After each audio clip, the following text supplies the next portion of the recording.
Paso la palabra, le ruego a Elena de Mier y a Javier, que no sé si con el micrófono o aquí, como queráis, presenten el libro de estos casi más de una década de buenas prácticas en patrimonio. Javier, Elena, subiros. Muy buenos días. Tendrán todos ustedes entre sus manos la publicación que queremos presentar hoy.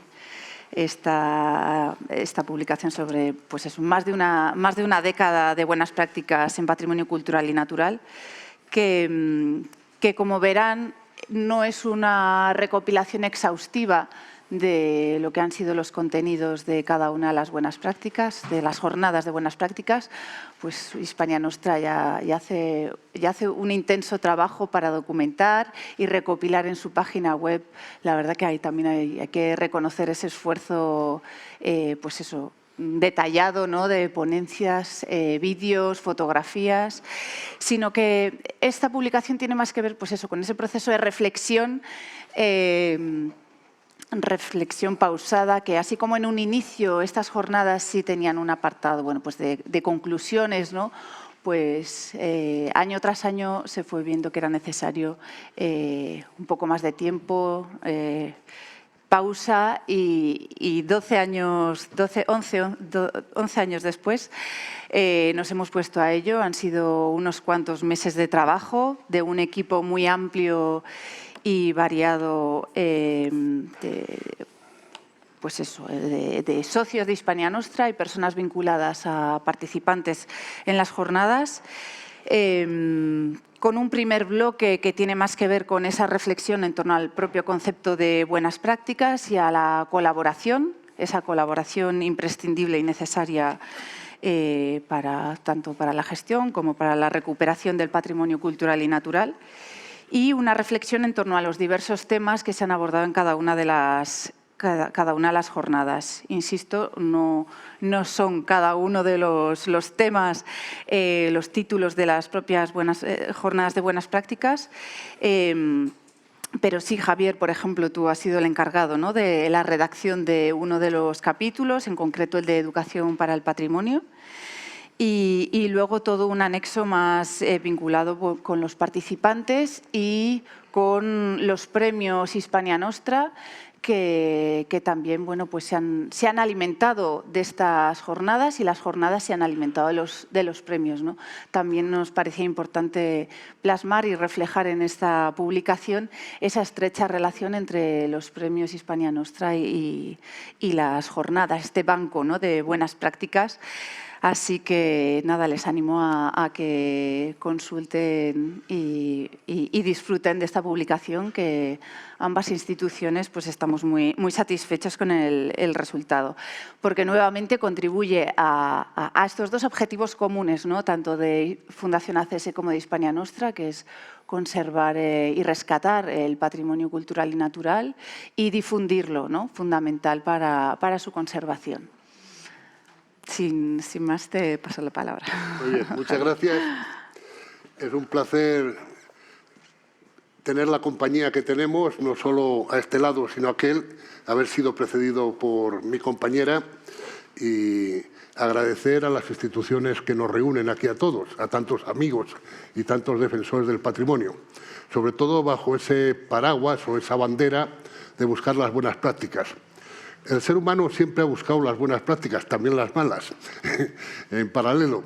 Pero en el mundo de la arquitectura, y gracias a los trabajos de los que nos reúnen aquí, pues descubrimos ya un libro en el siglo XV de León Battista Alberti, que dedica un capítulo, el 10º, pues a restaurar los edificios, a hacerles bien los cambios en su funcionalidad y en su materialidad. Es verdad que son criterios científicos y técnicos, pero ya en el siglo XVI, muy poco después, Rafael le escribe una carta al Papa quejándose de que la mitad de los grandes monumentos de Roma están abandonados, están cayéndose. Algunos se están utilizando como cantera, que es el caso del Coliseo, del que era culpable también, porque era el interventor de monumentos del Vaticano y arrancaba piedras para convertirlas en cal y utilizarlas en la nueva iglesia de San Pedro. O sea que el origen de buscar las buenas prácticas es muy lejano. Luego sigue en la tratadística del siglo XVII, Fray Lorenzo de San Nicolás, siglo XVIII, XIX, Durán, etcétera, etcétera. Pero hay un momento clave, y yo como teórico e historiador que soy, pues tengo que citarlo, y es la Revolución Francesa. La Revolución Francesa toma conciencia del patrimonio, toma conciencia de la herencia de los padres.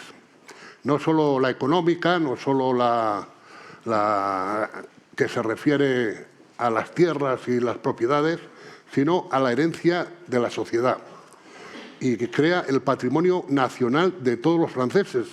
En 1799 publica un decreto en el que cuando ve que los propios revolucionarios destruyen el patrimonio y van a destruir los sepulcros de Saint-Denis, al lado de París, pues los intelectuales revolucionarios se oponen, se ponen en medio como Alexandre Lenoir y dicen, cuidado que eso es de nuestros padres, que es nuestro, que lo hicieron con su inteligencia, con su talento. Y debemos conservarlo para que nuestros hijos, nuestros nietos y nuestros sucesores lo puedan disfrutar. Y ahí se planteó un problema enorme, que todavía le tenemos hoy, y todavía no se ha acabado de cumplir en muchos lugares. No voy a citar mi tierra o otras, donde todavía seguimos, por ejemplo, sin saber el patrimonio de la Iglesia Católica. No hay inventarios completos. Bueno, pues en Francia, en 1799, dicen, bueno, ¿y qué vamos a salvar? Y se hace el primer inventario.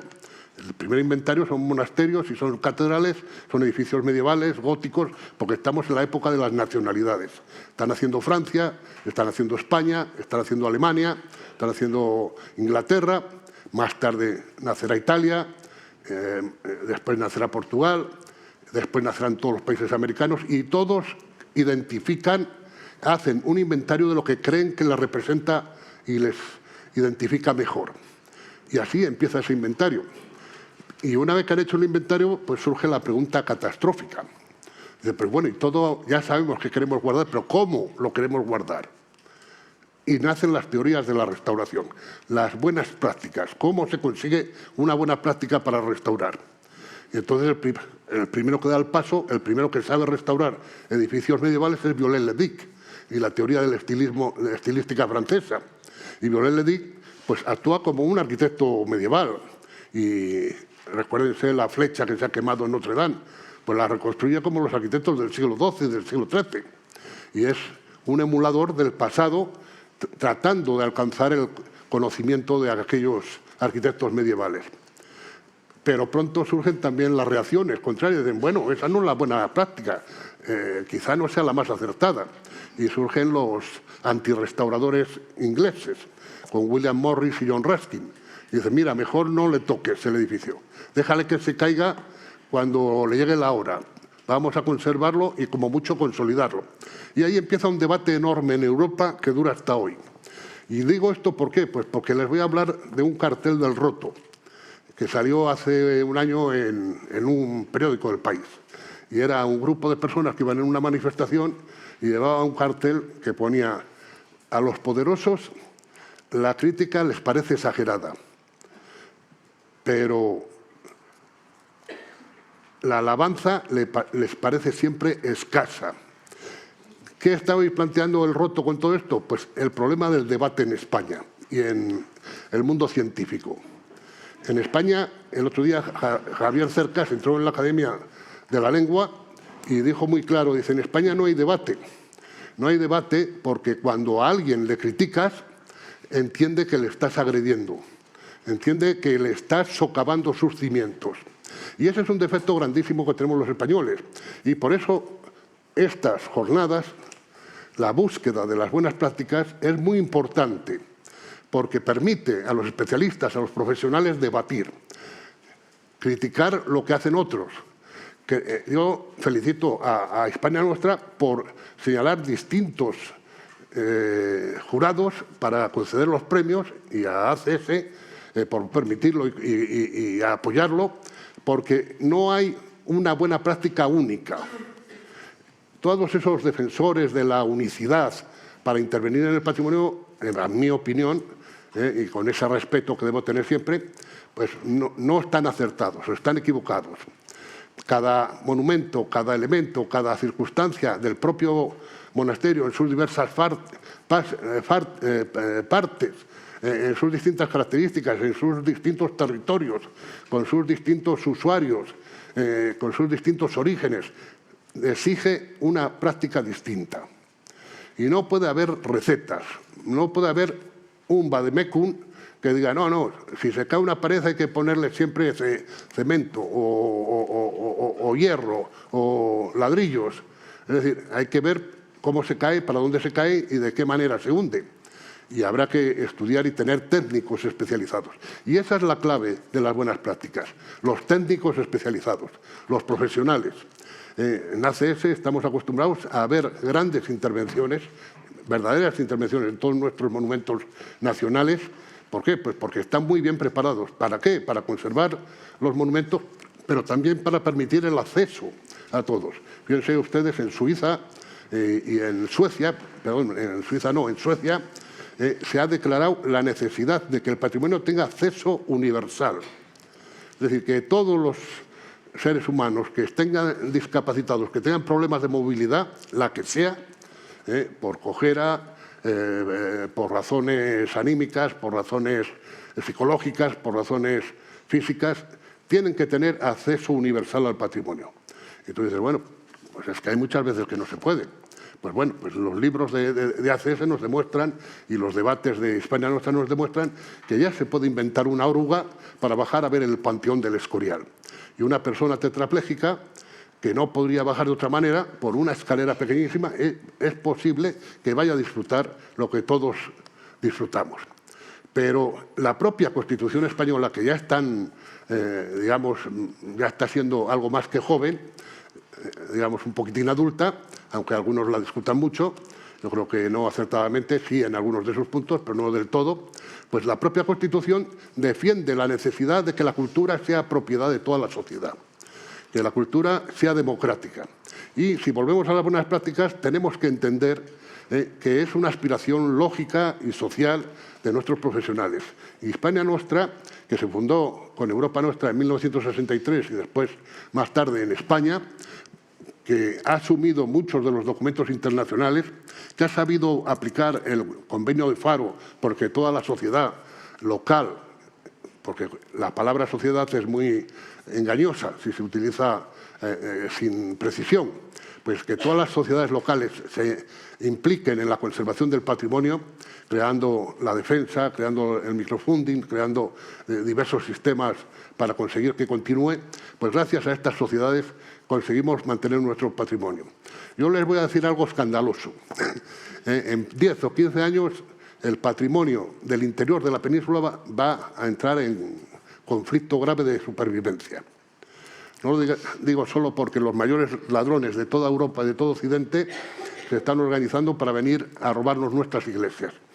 Esa es la labor de la policía, la labor de las nuevas tecnologías que pueden vigilar una ermita desde cámaras colocadas en árboles o en distintos lugares. Pero está desapareciendo la población, ustedes lo saben. Los que somos originarios del medio rural, cada vez que volvemos vemos más pueblos abandonados y vemos que ya no tienen las campanas y no se las ha llevado la diócesis, se las han llevado los ladrones. Y vemos que entran en las iglesias y se llevan las piezas y vemos que muchas iglesias no se pueden conservar porque no hay medios económicos. Una vez dije yo a un periodista que para conservar el patrimonio que tenía España hacía falta el presupuesto militar de los Estados Unidos.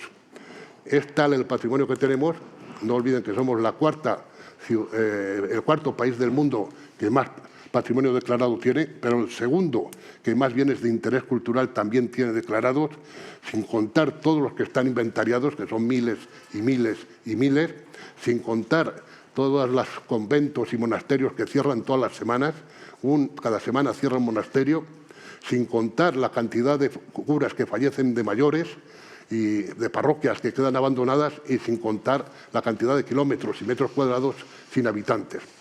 Debemos prepararnos para seleccionar lo mejor, para salvar lo más importante y tener incluso el dolor de ver cómo nos desaparece un patrimonio que no podemos mantener ni conservar.